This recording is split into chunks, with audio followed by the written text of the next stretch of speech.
Only exam oriented চ্যানেলে তোমাদের সকলকে স্বাগত। 200টি এক্সাম ওরিয়েন্টেড ম্যাথের আজকে 35 নম্বর অঙ্ক।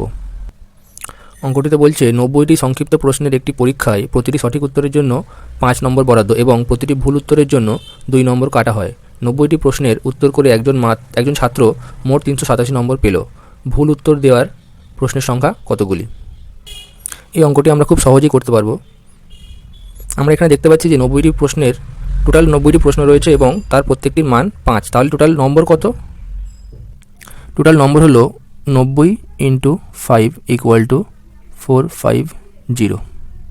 আমরা দেখতে পাচ্ছি ছাত্রটি সমস্ত প্রশ্নের উত্তরই দেওয়ার পরে সে পেয়েছে 387।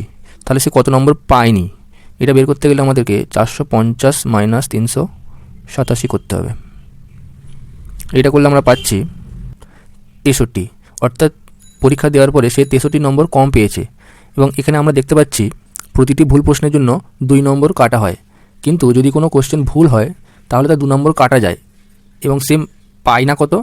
যেহেতু প্রশ্নের মান 5, তাই সে 5 পাচ্ছে না, আবার প্লাস উল্টে তার 2 নম্বর কাটা যাচ্ছে। তাহলে আমরা দেখতে পাচ্ছি তার অ্যাকচুয়াল একটা প্রশ্ন ভুল করলে নাম্বার কাটা যাচ্ছে 5 + 2 = 7। আর সে কত নম্বর পায়নি? 63 নম্বর পায়নি। তাহলে আমরা কি করব? 63কে 7 দিয়ে ভাগ করব। 7 × 9 = 63। অর্থাৎ সে 9টি প্রশ্নের উত্তর ভুল করেছিল। অর্থাৎ এই নম্বরটা হচ্ছে আমাদের সঠিক উত্তর। অনেক সময় দেয় যে কটি প্রশ্নের উত্তর সঠিক করেছিল, তখন আমাদের করতে হবে 90 - 9 =